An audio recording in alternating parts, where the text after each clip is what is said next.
So a cream soup, just to have our terminology down, is something that could be pureed, or it doesn't have to be.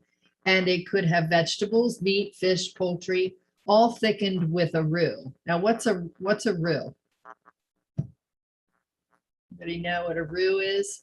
Probably maybe. It's Isn't onions that and not just flour and water? Can you say that again, Pat? Isn't it just flour and water? It's Or maybe you're right. with a little butter? Go ahead, Sheila. It's onions, celery, carrots. Oh, that's the other French word. That's a mirepoix. Oh, mirepoix, you're right. A roux is flour, water, and fat. Yeah, that's right. Yeah, a roux is really a fat and flour. Yeah. So it's made with butter and flour. Yeah. flour. Mhm.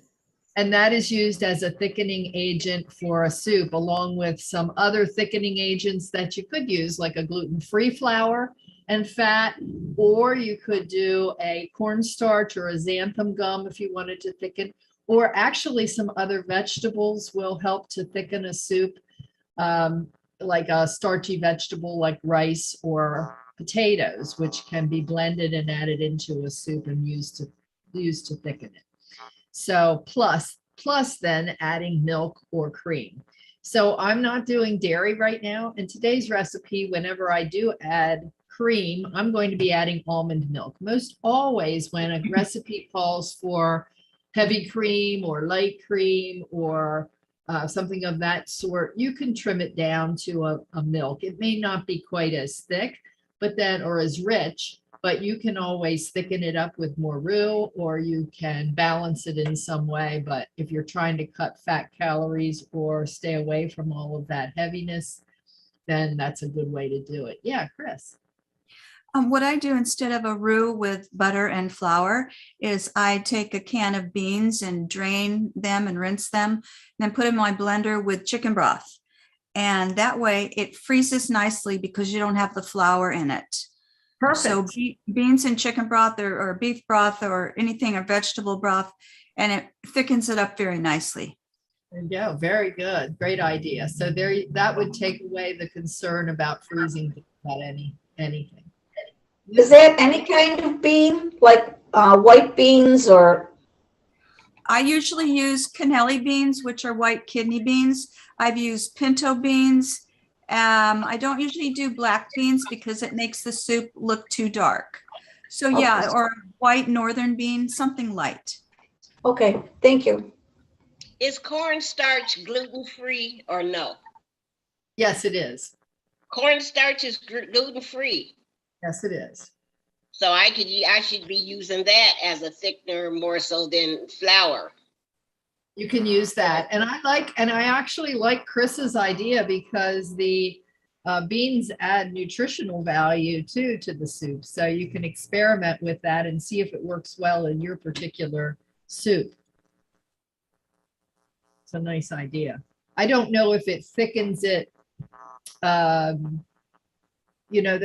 relatively speaking, you need a tablespoon of cornstarch in some water to pretty substantially thicken something. But if you're doing beans, how many beans do you find you need to add, and does it affect the taste? Chris, do you use the liquid in the beans too? Or No, you drain it? Too much. Yeah, I drain it because there's too much salt in it. So I drain them and I rinse them.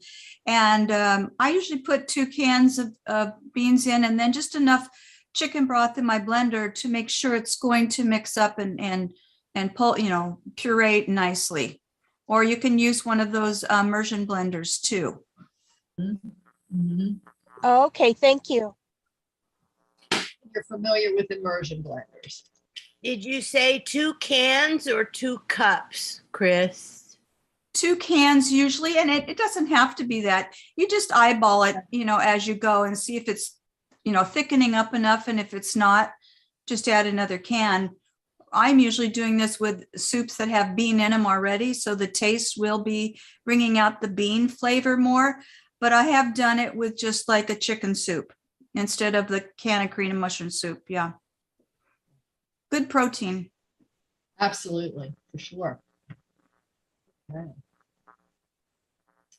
So when it comes to pureed soups, these are soups where the vegetables are first simmered in a stock and then pureed, and they get creamy because the vegetables have been pureed. And when you're using fresh and kind of a non-starchy vegetable, say, oh, I don't know, what would we be talking about with a non-starchy vegetable?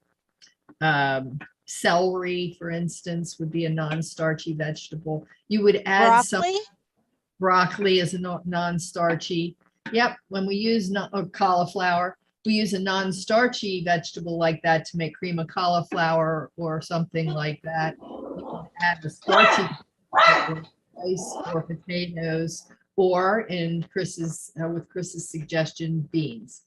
So purees may or may not contain cream. So you have a lot of blended soups that look like they have cream in them, but they do not.